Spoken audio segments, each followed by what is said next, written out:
My name is Justin Almendinger, and this is my hot topic presentation for Education 590 at the University of Laverne. I'm doing this on the topic of homeschooling because I find it very interesting that parents prefer to send their kids to school, and I've never really understood why. I have a few family friends that have decided to put their children in homeschool. They've expressed why they have, but I've never really understood or grasped the reasoning because I've never really done any research on it. So now I have a chance to do so and learn a little bit more about the history, the motivations for choosing homeschool, and see if there's any differences between students in traditional brick and mortar environments and homeschool students. The 5 research questions that I chose are: what are motivating factors for choosing homeschool? Does K through 12 homeschool influence standardized test results? Does homeschooling deprive students of social skills? Does homeschooling affect college performance? And does state or local policy influence parent decision to choose homeschool? And this leads me to my interviewee, which is what I want to talk about first. Adrena Yotes is a family friend of mine who has 3 children, but 2 of them are school-aged. And one of them is a 1st grader and the other one's a 4th grader. Both of them are very, very bright children now, both academically and socially. And actually, one of her kids, the 4th grade student, Wyatt, he is testing in the 1 percentile on standardized tests for the past 2 years. He's done some tests with his physician, and they're always expressing about how impressive he is. What I mean, this kid he is able to understand 6th grade math concepts fairly easily. And I know that because I teach 6th grade math for Ramona Middle School, and he will grasp the content very easily. So it's very shocking to see. But they seem to be doing just fine with the homeschool system. Adrena is not a educator. She does not have a teaching credential. She has a communications degree, and her husband is not college educated. So it's very interesting to see that someone who doesn't consider herself a teacher, accessing curriculum, creating lesson plans, and teaching her 2 sons at 2 different grade levels, and they're both doing very, very well. Both students are in after school programs. They're in sports teams, they're in taekwondo, they're constantly playing with kids in the neighborhood, so they have plenty of social skills opportunities. They just don't go to school, but socially they're very normal, and if they went to a brick and mortar traditional public school, they would fit in with anyone in class, in my opinion. They're very charismatic, very funny, and just very smart and good, genuine kids. So I know that I have a little bit of a bias because I know them, but if I'm comparing the students that I work with, they fit right in with the general education community. Now, a little bit of a brief history about homeschooling.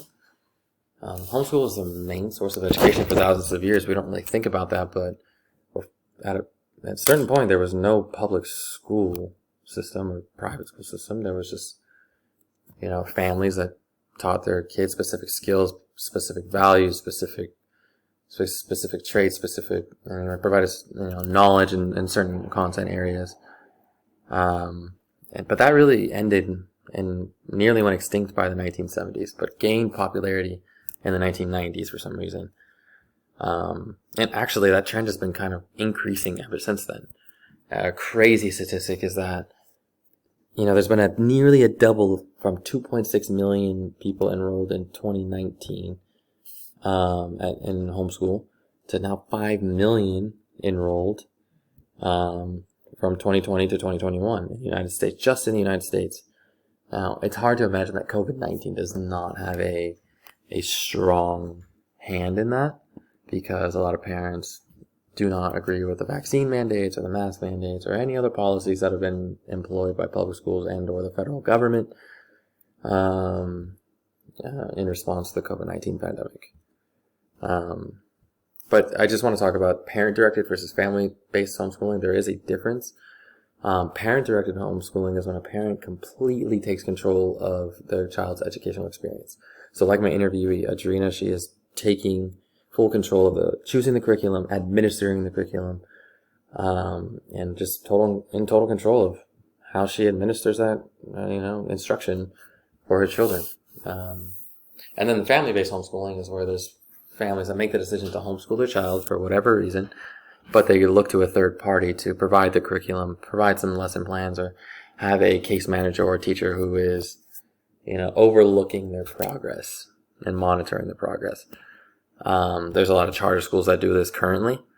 And I know a couple of teachers for this, and they say that it's functional, it works well, and they have no real complaints. So it's pretty interesting to hear that from other licensed educators.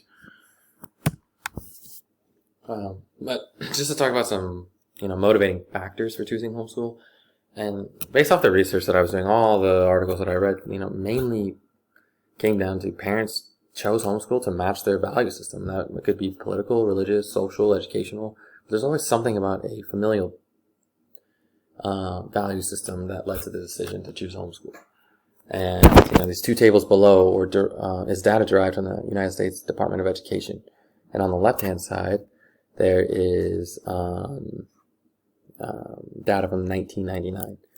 And the United States Department of Education ran a sample and found that 49% of homeschool people chose homeschool because they felt they can provide a better education at home. 38% chose for religious reasons. 26% chose it because they felt that there was a poor learning environment in the public school system.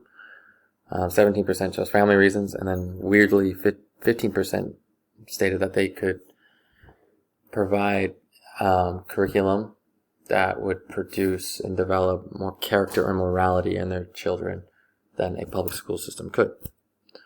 Now, flash forward 20 years, and in 2019, the United States Department of Education found that of those currently enrolled in homeschool, 80% have a concern about school environment, just overall public school face-to-face environment. Which is pretty shocking. 80% of those people feel that either it's not safe, it's not appropriate, it's not as effective as a learning environment. That's pretty huge. 67% of those people found that they had a stronger desire to provide moral instruction. They felt that the public school system doesn't align with their family values or morals, and they feel that they can do a better job of teaching that material. 61% are dissatisfied with public school instruction.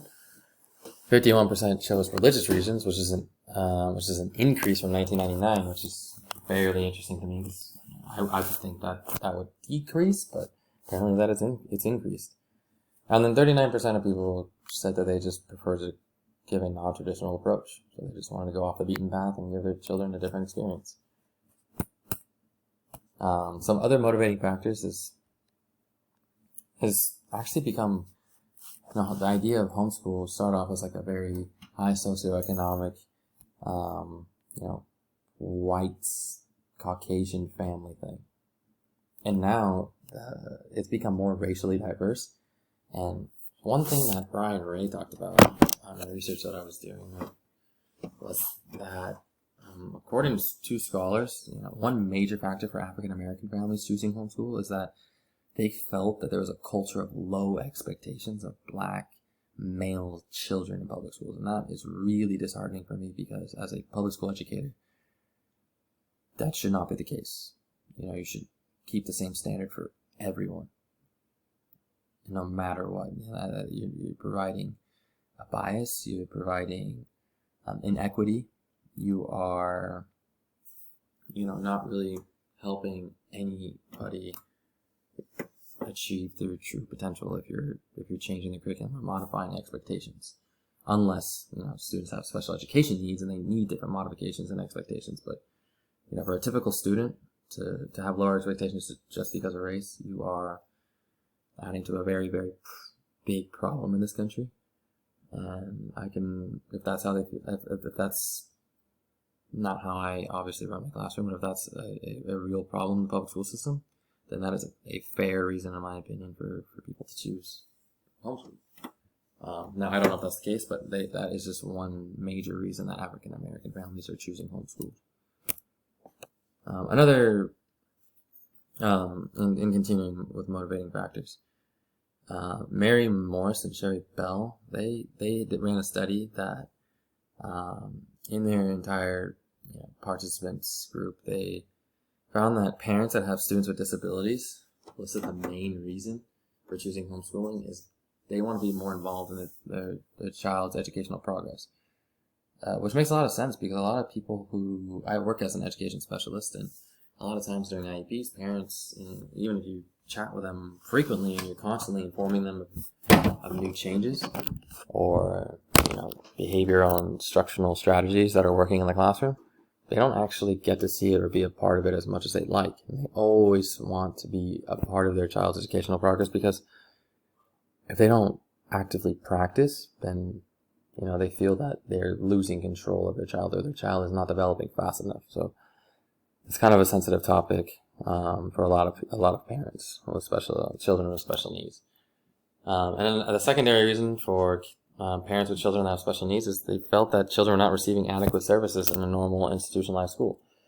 So they felt that the special education services, whether it be specialized academic instruction, occupational therapy, speech, any service that was listed on their child's IEP was not being met to its full potential. So they felt that they could do a better job at home or using third-party resources. So that is a very interesting statistic for me. One of my other research questions was, does homeschooling deprive students of social skills? And out of all the literature that I've seen, it actually seems to not have any negative effects. In a review of literature, Dr. Brian Ray indicates that many studies have indicated that students who are home educated develop socially and emotionally at least as well or better than those who attend institutionalized schools. And he's stated that no contradicting evidence has been proven at this point. Now, I said that in 2004, but based off his current research in 2019, 2021, he's pretty much saying the same thing. But, it makes sense. I know people that are doing the homeschool track, but their students are involved in a lot of after-school programs and sports, and they still have opportunities to socialize. So parents can really focus on how they want to develop their child and instill their value system and overall familial culture, but still give them social opportunities to be social. So they'll just spend more time with their student at home during homeschool. So it makes sense to me. But he also points out that the other significant difference between social interaction of homeschoolers and institutionalized school children is that the students in institutionally schooled environments had higher problem behavior scores. So it seems as though that all of that socialization in public school may actually have a negative effect on problem behaviors. So that was very interesting to me. My next research question was, does homeschool affect college performance? And then you and the other people a part of this study, you et al., reported that the national percentile for homeschool students' performance of standardized achievement tests in the areas of math, science, and reading fell in the 70th to 90th percentile range. So they're above the average, and up to the 90th percentile, meaning they're pretty high up there. And the overall national average is 50th percentile. You all found that there was no significant difference in first-year college academic performance between traditional students and students who were homeschooled before college. And Johnson in 2001, he found that students who were homeschooled tend to demonstrate a positive difference in achievement for the homeschooled students as compared to traditional students. So there's research out there that's suggesting that they're performing just as well, if not better in some cases, than students who are going to traditional face-to-face public schools. But one thing that's really big to consider, and that was found in my research, is that a lot of parents who are employing that are doing homeschool are actually fall into a very high socioeconomic status. So they have a lot of resources. They're typically higher educated, well educated, and they're able to provide their students with experiences that the public school system really can't afford. throughout the day, like going to zoos, going to the forest, going to museums to really experience what they're learning. And that's an advantage for students who have those kind of, fiscal resources. And then last, one of the last questions is, does K through 12 homeschool influence standardized test results? And as previously mentioned in the earlier slide, that you said that they fall within the top 30% of students nationwide. And to further build on that data, the national the NHERI, which is the National Homeschool Education website, is stated that 78% of peer-reviewed studies on academic achievement show homeschool students perform statistically significantly better than those in institutional schools. That's 78% of peer-reviewed studies that are official, that they're backed by their peers, show that homeschool students perform better than students in institutional schools. Home-educated students typically score above average on SAT and ACT tests than that college is considered for admission. So, in terms of just a general standardized test scores, or standardized test scores that are weighted and considered by college admissions programs, is stating that they're doing quite well, either doing average or above average. So there's not really a decline in academic performance and or social performance, according to the research. So this is all very interesting stuff for me, and not that I'm fully convinced, but I may not have any, as of right now, negative thoughts on homeschooling. But my last question was, does state or local policy influence parent decision to choose homeschool? And I talked about my interviewee, Adrina, who's, she stated that one of the main reasons she chose homeschool for her students in the first place was that perceived anti-Christian rhetoric employed in public schools. I say perceived because I don't know if it's actually anti-Christian. I can't verify that. But in her words, she's saying that the curriculum is not geared towards Christian values, and she felt that it wasn't fair to her family and fair to her children to be immersed in that kind of a system. And she said that she did not like the progressive and inclusive policies of some groups, which I'm not a big fan of, but she stated that there were some books that were shown early on in her child's educational career that really glorified some marginalized groups like the trans movement and or various social issues that she just doesn't want her child to be exposed to at a young age. I don't know whether she agrees or disagrees with it. I didn't get into her on that. I just felt that was her personal opinion, and I should not overstep. But she was stating that some of these policies that are implemented at the federal, state, and or local levels are pushing her away from wanting her kids to have a traditional public school education. I thought this was enough information to put on here because that's coming from an actual person. That these are there's policies that are directly affecting the decision making of people. And she also stated that with the COVID-19 mask mandate and immunization mandates, that she doesn't feel that she's ever going to be comfortable sending her kids to public school unless things drastically change. So there are people out there that feel as though public school policy or federal policy does not line up with their views on the world, and whether that be politically, socially, educationally, religiously. And so they exercise their right to choose homeschool, because they feel that they could give their kid a better, more well-rounded, and I guess truer educational experience. But that is it, and I appreciate you for watching and listening in on this. Here are my references. I did not list Adrina in my interviewee, but these are from articles that I had read. I hope you enjoyed the presentation. Thank you.